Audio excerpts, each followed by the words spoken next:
Olá, tudo bem? Estamos dando início a mais um curso de Atos. Hoje é a nossa 14ª aula do curso de Atos 2. Convido você, então, a continuar acompanhando o estudo do livro de Atos. Nós estamos vendo a terceira viagem missionária do apóstolo Paulo. Na aula passada, nós vimos Paulo, depois de já ter estabelecido igrejas na Ásia, no norte da Macedônia, no sul da Europa, na Acaia, nós vimos agora Paulo está retornando para a cidade de Jerusalém. E aí ele vai até Troade. Ele não passa por Éfeso, ele decide não ir na cidade de Éfeso, mas decide ir em Troade. Então, Paulo, depois de visitar toda a Europa, depois de visitar a Acaia e a Macedônia, ele resolve aqui em Troade chamar os presbíteros, né? Ele vai para Mileto e de Mileto ele resolve chamar os presbíteros aqui de Éfeso. Então, ao invés de Paulo se reunir em Éfeso com os presbíteros de Éfeso, ele se reúne em Mileto com os presbíteros de Éfeso, ok? Então, convido você a abrir sua Bíblia em Atos capítulo 17, Atos capítulo 20, versículo 17. Se você quiser pausar esse vídeo e ler com calma Atos capítulo 20, dos versículos 17 a 38, fique à vontade. Pode pausar o vídeo e a gente vai analisar com calma esse discurso que Paulo dá para os presbíteros ali da região da Ásia, na região de Éfeso, se despedindo desses irmãos que ele está vendo pela última vez, porque ele sabe que provavelmente ele vai para Roma e talvez ele não consiga voltar mais na região da Ásia para visitá-los. Então, Paulo faz um discurso de despedida para os presbíteros. E o que contém esse discurso de Paulo? Então, Paulo fala um pouco do seu passado. Ele fala como durante tantos anos ele se dedicou à palavra de Deus, como ele se esforçou para estabelecer muitas igrejas e como ele se envolveu com cada um daqueles irmãos, quantas vezes ele orou, chorou por aqueles irmãos. Então Paulo fala quão grande era a sua responsabilidade de ensinar a palavra de Deus. E que os presbíteros, lógico, ouvindo isso, sabiam que o que Paulo está mostrando é que eles deveriam continuar o trabalho de Paulo. Então, por isso Paulo começa a falar do seu passado, da sua dedicação. E depois, versículos 22 a 24, Paulo fala um pouco do seu futuro. Ele fala que ele está indo para Jerusalém e ele não sabia como que ia ser a recepção em Jerusalém. Não por parte dos irmãos, não por parte dos cristãos, mas principalmente por parte dos judeus, porque constantemente no ministério de Paulo, os judeus estão ameaçando matar Paulo, estão apedrejando, açoitando, aprisionando Paulo, e ele não sabia como ele ia ser tratado chegando na principal cidade dos judeus, que seria Jerusalém. Como de fato, né, a gente vai ainda ver no livro de Atos, assim que Paulo chega em Jerusalém, ele é preso, né, porque os judeus vão tentar matá-lo, e aí os soldados romanos vão prender Paulo, na verdade, para que ele não seja morto, que ele não seja apedrejado pelos judeus. Depois de 2 anos ele vai ser levado para Roma, aonde alguns anos depois ele vai ser morto. Então, assim, Paulo já tinha ideia que coisas assim aconteceriam no futuro do seu ministério. E agora, dos versículos 25 a 31, né, que eu quero me deter um pouco mais nesses versículos, convido você, se você quiser mais uma vez, pausar esse vídeo e ler os versículos 25 a 31, é quando Paulo incentiva os presbíteros da igreja de Éfeso, ali reunidos em Mileto, ele incentiva os presbíteros a pastorearem, cuidarem da igreja, né? É interessante que o versículo 17 fala que Paulo mandou chamar os presbíteros da igreja de Éfeso. Então, mostrando que a igreja não tinha apenas um presbítero, mas tinha mais de um, talvez 4, 5 presbíteros trabalhando, pastoreando a igreja. E Paulo, no versículo 28, chama esses presbíteros de bispo, mostrando que bispo e presbítero é a mesma pessoa. A função do bispo é vigiar, cuidar, assim como a função do presbítero é vigiar, cuidar, ou ainda podemos usar a palavra pastorear, mostrando que bispo, presbítero e pastores, na Bíblia, no Novo Testamento, no início da igreja, era a mesma função, ou seja, eram as mesmas pessoas. Mais tarde surge uma hierarquia onde vai ter um bispo cuidando de vários presbíteros e esses presbíteros cuidando de um pastor. Mas o modelo bíblico é que a igreja não tinha uma hierarquia, mas presbíteros pastoreando a igreja como bispos ou como pastores, ok? E o que Paulo fala para esses bispos, né? Então, Paulo fala para os presbíteros para eles não se colocarem numa posição de honra ou de destaque, mas eles estão ali numa função de trabalho e responsabilidade. Eles não estão ali porque eles são melhores do que os outros membros do corpo de Cristo, mas eles estão ali na função de pastorear, cuidar da igreja. Assim como um pastor cuida das suas ovelhas, eles precisavam cuidar das ovelhas de Cristo. Os presbíteros precisavam cuidar da igreja contra quê? Contra os ataques que a igreja iria receber. Já estava recebendo na época de Paulo e iria intensificar no futuro, principalmente num período de perseguição contra a igreja. A igreja seria atacada por dentro e por fora. A igreja sofreria ataques internos com próprios pastores, evangelistas, pregadores ensinando falsas doutrinas, também com pessoas chegando de fora trazendo falsas doutrinas para a igreja, mostrando que era responsabilidade desses pastores cuidarem para que isso não acontecesse. Versículo 32 a 35, ainda do capítulo 20, Paulo fala que era obrigação dos presbíteros também darem um bom exemplo, porque se os presbíteros não fossem um bom exemplo, a igreja tenderia a cometer os mesmos erros dos presbíteros e perder sua identidade como igreja de Cristo. Então, Paulo fala para eles tomarem cuidado com a questão do dinheiro. É correto um presbítero receber um salário da igreja se isso for acordado entre a igreja e os presbíteros, ou um presbítero específico? Porém, Paulo fala que eles não deveriam exercer a função de presbíteros pensando no dinheiro.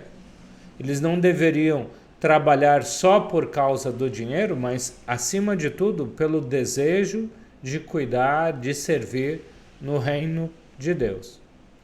Se o presbítero não implica em ganhar dinheiro ou progredir na vida, qual é a sua função?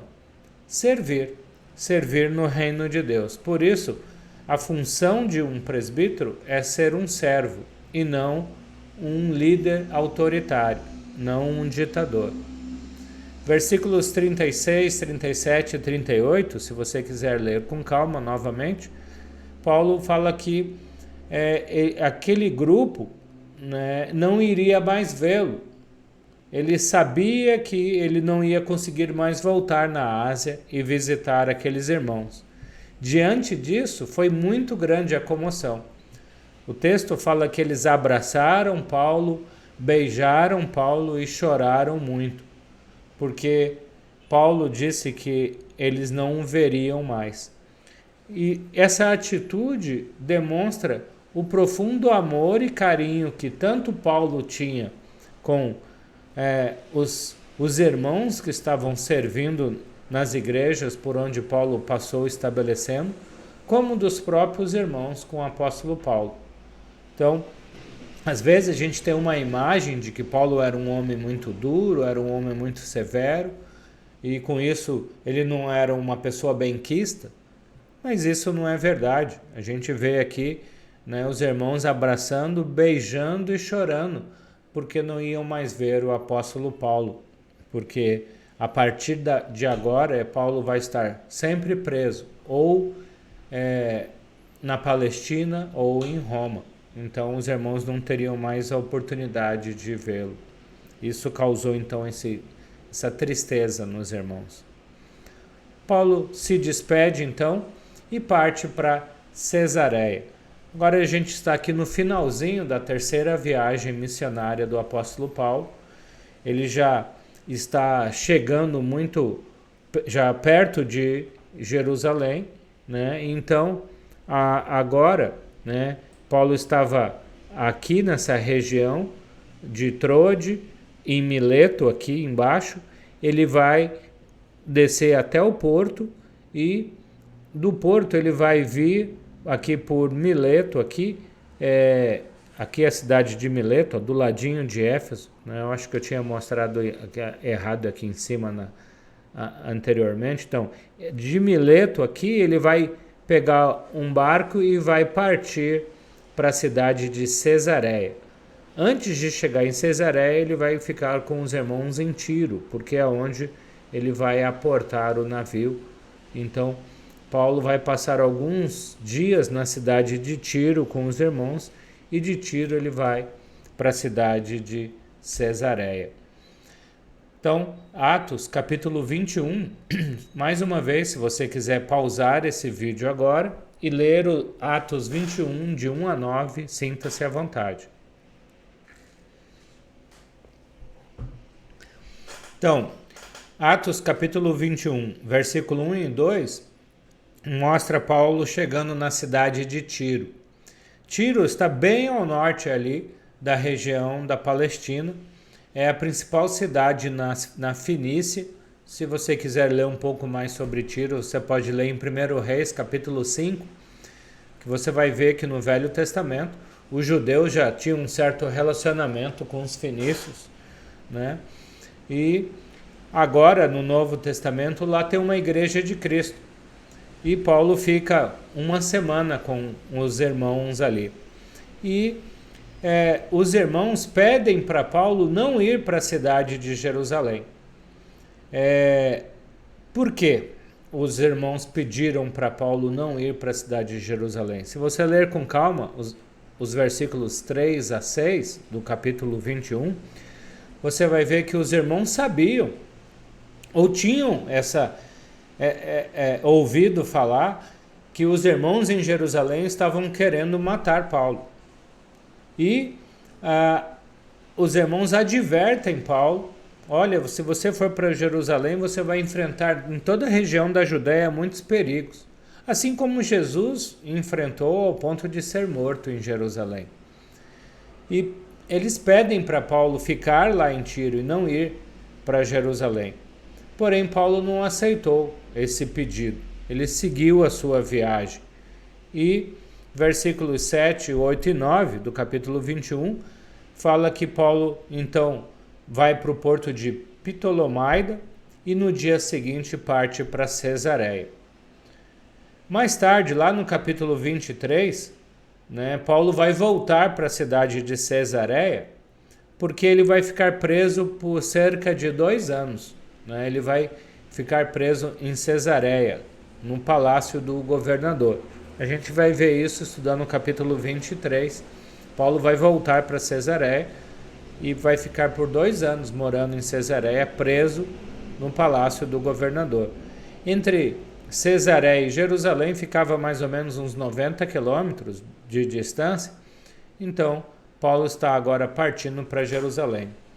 Só queria lembrar que nesta viagem que Paulo está fazendo para Jerusalém, ele não está indo sozinho. Ele está levando um grupo de pessoas com ele, porque ele está levando uma quantidade boa de dinheiro para os irmãos em Jerusalém. Ele arrecadou dinheiro para os irmãos na Judéia, porque ele sabia que muitos irmãos na Judéia estavam passando necessidade, porque tinha dado um período grande de fome. E agora Paulo está indo para Jerusalém, levando dinheiro para a igreja lá. Tanto é que um pouco antes de Paulo partir para Jerusalém, lá em Cesareia, Paulo é avisado, né, por um profeta chamado Ágabo, vindo da Judéia. Ele pega o cinto de Paulo, ele se amarra nesse cinto e fala, o dono desse cinto vai ficar amarrado, assim como eu estou amarrado agora nesse cinto. Então, se você ler com calma, capítulo 21, versículos 10, 11 e 12, né, e se quiser ler até o versículo 16, né, então Paulo é avisado dessa sua prisão, de que ele seria preso. E novamente os irmãos tentam convencer Paulo de não ir para Jerusalém, porque a vida dele estava correndo perigo, ele estava correndo o risco de ser preso e até mesmo ser morto se ele fosse para Jerusalém. Mas, mais uma vez, Paulo não se deixou convencer, ser persuadido. Aí eu pergunto, será que Paulo está agindo contra a vontade de Deus? Pois por 2 vezes Paulo foi alertado pelos irmãos lá em Tiro, pelos irmãos na Cesareia. Ele é alertado para não descer. Até o Espírito Santo já tinha falado alguma coisa para Paulo. Será que Paulo está agindo contra a vontade de Deus? Né? Será que Paulo está agindo contra a vontade do Espírito Santo? E ir para Jerusalém? O que você acha? Qual é a sua opinião? Então, na verdade, né, o que podemos pensar é que Paulo não estava sendo impedido pelo Espírito Santo de ir para Jerusalém.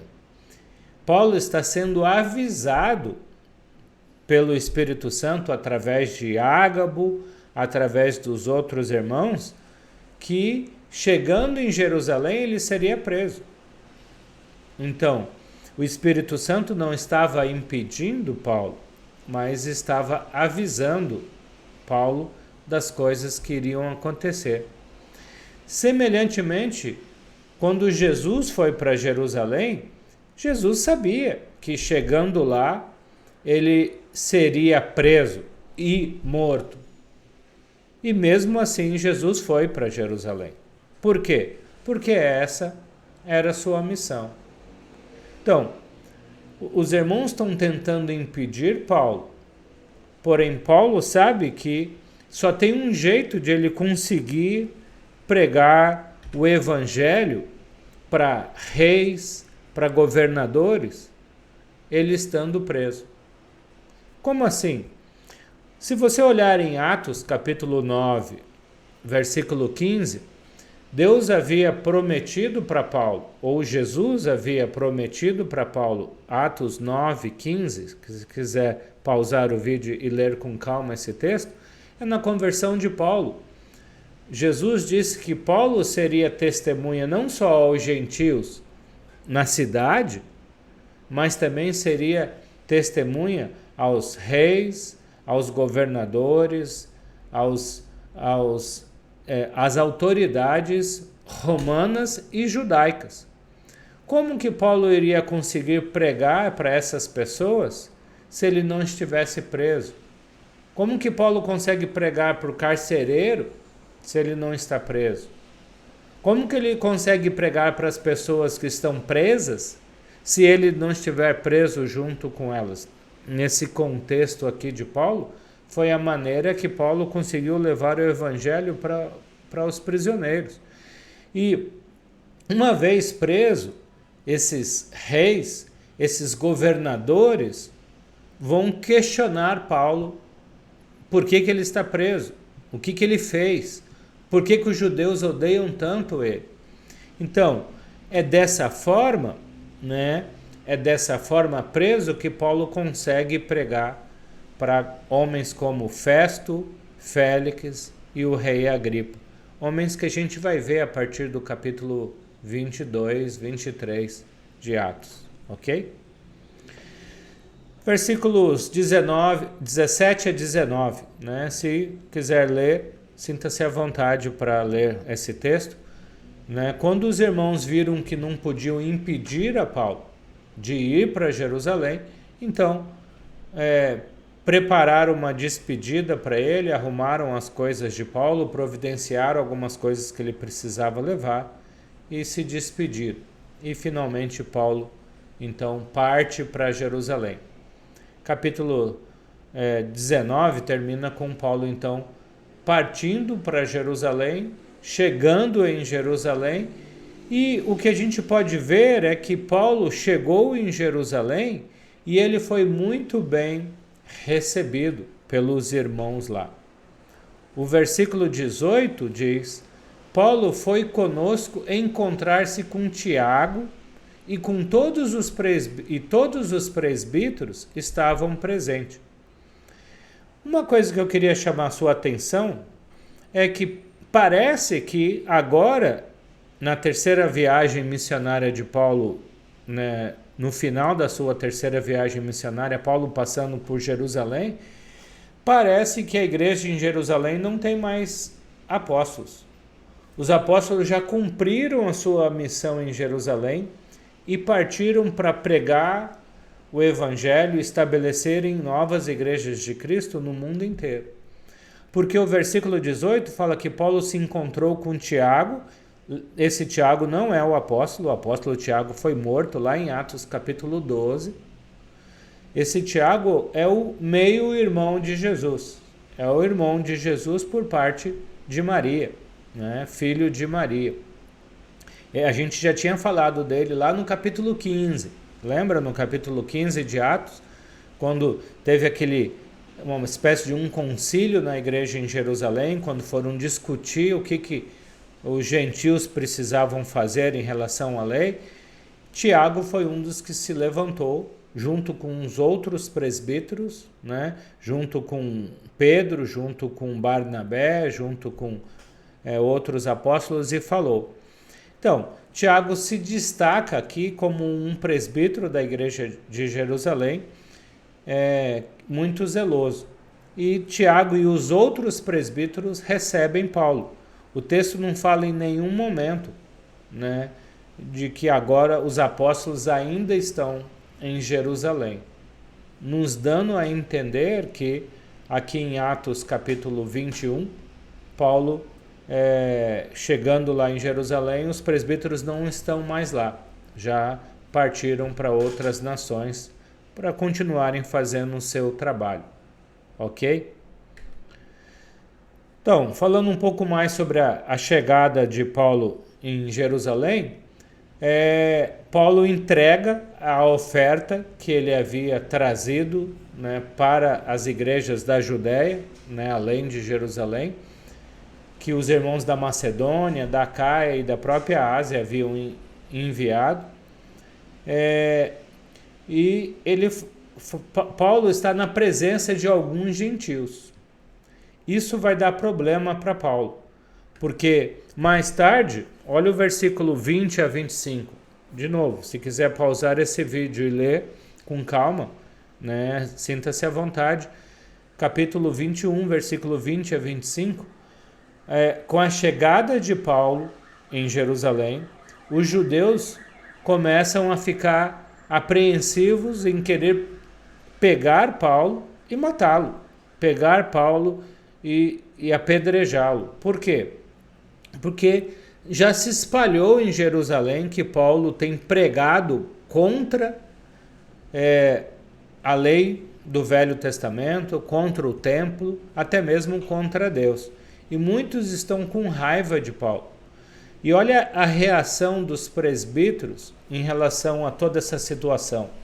Eles falam no versículo 21, que eles foram informados, falando para Paulo, né, que você, Paulo, ensina todos os judeus a viverem entre os gentios e se afastarem de Moisés, dizendo que não circuncidem os seus filhos, nem vivam de acordo com os nossos costumes. Então, havia algumas coisas de verdade e algumas coisas de mentira nessas palavras. Então, o que havia de verdade e de mentira nessa frase que eles falaram contra Paulo? Então, na verdade, Paulo, inspirado pelo Espírito Santo, ensinava os irmãos, por onde ele passava, que nós, cristãos, nós discípulos de Jesus, não estamos mais debaixo da lei de Moisés. Isso é fato. Aquele que quiser viver um mandamento debaixo da lei, ou quiser obedecer um simples mandamento como, vamos manter a circuncisão do Velho Testamento agora no Novo, Paulo já tinha ensinado aos Gálatas dizendo que se alguém quer obedecer a uma lei, está obrigado a obedecer a todas as outras 600 e poucas leis. Então, ele fala que nós não estamos realmente debaixo da lei, nós estamos debaixo da graça. Não estamos mais debaixo do Velho Testamento, mas debaixo da nova aliança. E aqueles que querem voltar para a lei se afastam de Cristo, porque ninguém pode ser justificado, ninguém pode ter o perdão dos pecados baseado em obedecer à lei ou em fazer boas obras. Alguém só recebe o perdão de pecados pela graça, pelo fato de crer, se arrepender e ser batizado. Isso é algo que a pessoa não merece, mas que recebe gratuitamente de Deus, o perdão de pecados. Então, era isso que Paulo vinha pregando. Por outro lado, Paulo não saía nas ruas fazendo uma campanha para que todo judeu abandonasse o judaísmo. Paulo não entrava na sinagoga para ofender os judeus, ou muito menos para ofender a Moisés e o Velho Testamento. Ele só ensinava, como já falamos, que nós estamos debaixo de uma nova aliança. E o que eles deveriam fazer? Né? O que Paulo poderia fazer, então, para resolver essa situação com os judeus? E aí, os presbíteros vão propor algo para Paulo. Eles vão falar, olha, está chegando o dia de Pentecostes, né? Vão ter centenas de milhares de judeus se reunindo aqui em Jerusalém. A maioria desses homens querem matar você. E você, estando aqui em Jerusalém, a sua vida está correndo risco. Você vai acabar sendo morto. E aí os presbíteros fazem uma proposta para Paulo. E eu confesso para você que não faz sentido nenhum para mim essas palavras desses presbíteros em relação a Paulo. Porque de uma certa forma eles estão fazendo Paulo voltar para a lei. De uma certa forma eles estão tentando fazer Paulo obedecer a algo que fazia parte da lei para agradar os judeus, para que os judeus não se sentissem ofendidos como eles estavam. Olha o versículo 23. Portanto, Paulo, faça o que lhe dizemos. Estão conosco 4 homens que fizeram um voto. Ou seja, fazer um voto era algo que no Velho Testamento acontecia com muita frequência. Alguém fazia, por exemplo, um voto de Nazireu, né? 4 homens ali entre eles tinham feito um voto de Nazireu. Se você quer ler um pouco mais sobre isso no Velho Testamento, você pode ler em Números, capítulo 6, versículos 2 a 8, Então, de repente você pedia algo para Deus, e Deus concedia aquilo que você pediu. E aí, como forma de agradecimento a Deus, você poderia ficar alguns meses, um determinado período, sem cortar o cabelo, sem beber nenhuma bebida alcoólica, sem tocar em cadáver, porque o Velho Testamento falava que se um judeu tocasse em cadáver ele ficava impuro. Então, uma série de coisas que por um determinado período o judeu não ia fazer ou ia deixar de fazer. E depois, quando acabasse esse período, ele faria uma oferta no templo, daria um dinheiro no templo, e isso fazia com que a pessoa então ficasse isenta de continuar seguindo aquelas regras, né? Algumas pessoas faziam isso por 30 dias, outras pessoas faziam isso por toda a vida. João Batista e Sansão, lá no Velho Testamento, são exemplos de pessoas que viveram como um nazireu, né? Nunca cortaram cabelo, nunca beberam bebida alcoólica, vestiam umas roupas diferentes das demais e coisas assim. Então, tinham lá 4 homens que fizeram isso. E os presbíteros falam para Paulo: olha, faz o seguinte, está chegando o final, os 30 dias que esses homens fizeram o voto, e eles vão lá para fazer uma oferta no templo. Eles vão sacrificar um animal e fazer uma oferta. Então, acompanhe, se junte a esses homens e faça você também uma oferta a Deus. Faça como se você tivesse participado desse voto com eles, e os judeus vão ficar contentes de ver você fazendo algo que a lei mandava. Lucas não registra a reação de Paulo, mas eu entendo que Paulo se viu aqui num beco sem saída. Por quê? Porque se Paulo recusasse fazer o que os presbíteros estavam propondo, Paulo poderia ter sido acusado de só complicar as coisas, né? De sempre querer fazer confusão entre os judeus, de não facilitar as coisas, de até mesmo, né, de ter ido contra um mandamento, vamos dizer assim, ou uma observação que os presbíteros fizessem. Porém, se ele aceitasse, como Paulo acabou aceitando, se submeteu a isso, muitos não entenderiam Paulo como alguém que estava obedecendo a lei, obedecendo a uma coisa muito pontual, mas alguém que estava pregando que não era obrigado a seguir a lei, mas quando era conveniente seguia. Então, acho que o Paulo achou menos problema em fazer aquilo, não custava nada tentar. E isso não vai resolver o problema. Como eu já falei, versículos 26 e 27, Paulo, quando chega no templo, e ele vai oferecer um sacrifício, vai oferecer uma oferta, junto com esses 4 homens, os judeus vão ver Paulo no templo e vão arrastá-lo para fora, para um lugar conhecido como Pátio dos Gentios, uma região para fora do templo.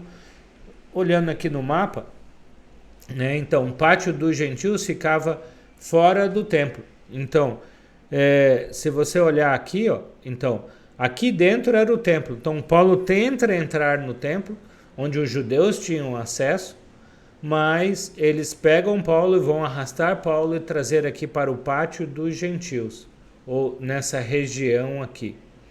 E nessa região aqui, eles vão começar a espancar o apóstolo Paulo. Então, nessa região aí do Pátio dos Gentios, é onde, assim, não só judeus, mas gentios podiam ficar ali, e aí Paulo começa a ser espancado. E aqui nessa área aqui, conhecida como Forte de Antônia, ficava a guarda romana. Então, a guarda romana ficava aqui, nesse Forte de Antônia. E aí, um grupo de soldados vão descer aqui no Pátio dos Gentios, agora, assim, a Bíblia não fala se é do lado de cá ou do lado de cá, né? Eles vão descer e vão tirar Paulo das mãos, né, dos judeus que prenderam Paulo, né? Vão tirar Paulo das mãos dos judeus e vão levá-lo para o forte para que ele não seja morto e, na verdade, quase espedaçado pelos judeus que estão com raiva de Paulo. Então, eu convido você a gente ver essa prisão de Paulo, né, esse aprisionamento de Paulo e a reação de Paulo diante disso, dessa sua prisão, na próxima aula. Então, vamos parar por aqui, em Atos capítulo 21, né, e a gente na próxima aula vê então como que foi a reação de Paulo com a sua prisão por parte dos judeus na cidade de Roma. Ok? Então, mais uma vez, muito obrigado pela sua presença, pelo o teu apoio, o teu carinho junto a essas aulas. Sinta-se à vontade para compartilhar essas aulas com quem você quiser, tá ok? Se você conhece pessoas que querem estar estudando o livro de Atos assim como você está estudando, pode compartilhar esse vídeo, o meu canal do YouTube com essas pessoas para que elas possam ter acesso a todo o conhecimento, as informações que você está tendo, tá bom? Então, que Deus te abençoe. Até a próxima aula.